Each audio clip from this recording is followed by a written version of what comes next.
امام حسن علیہ السلام رسول خدا صلی اللہ علیہ وآلہ وسلم کے دور میں۔ امام حسن علیہ السلام نے اپنی عمر کے 7 سال رسول اللہ صلی اللہ علیہ وآلہ وسلم کے دور حیات میں بسر کیے۔ امام حسن علیہ السلام نہ صرف رسول اللہ کی حیات طیبہ کے دور میں موجود تھے بلکہ تاریخ اسلام کے بہت سے اہم واقعات کے چشمدید گواہ بھی تھے، جیسے واقعہ مباہلہ اور واقعہ غدیر۔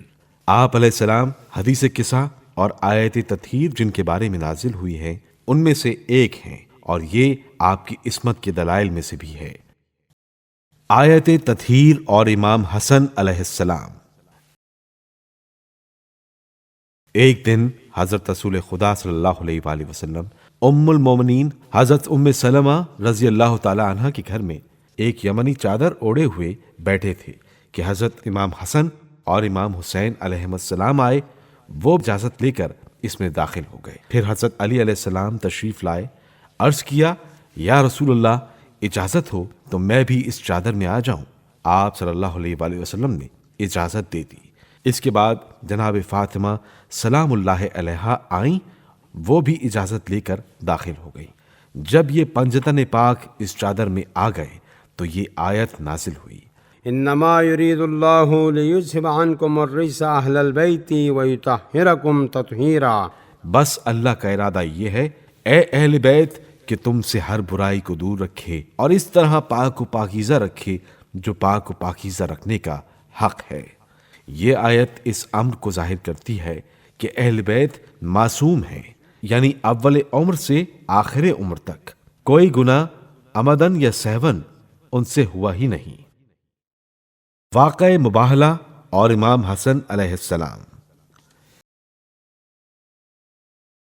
ایک بار نجران کے عیسائی مدینہ میں آئے اور حضرت رسول خدا صلی اللہ علیہ وآلہ وسلم سے حضرت عیسیٰ کے بارے میں مباحثہ کرنے لگے۔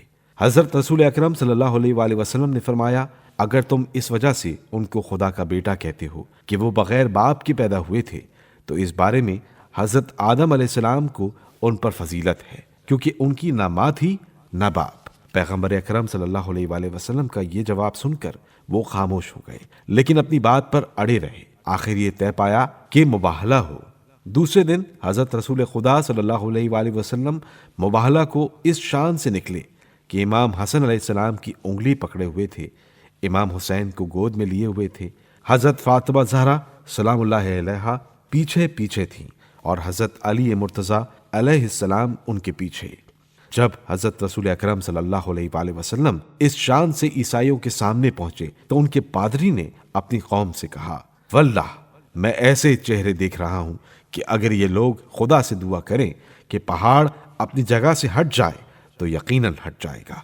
تم ان سے ہرگز مباہلہ نہ کرنا، ورنہ یاد رکھو کہ اگر انہوں نے بد دعا دے دی تو پھر ایک عیسائی بھی روئے زمین پر باقی نہیں رہے گا۔ پادری کا یہ کلام سن کر وہ لوگ مباہلے سے دستبردار ہو گئے اور حضرت رسول خدا صلی اللہ علیہ وآلہ وسلم کو ان عیسائیوں کے مقابل فتح حاصل ہوئی۔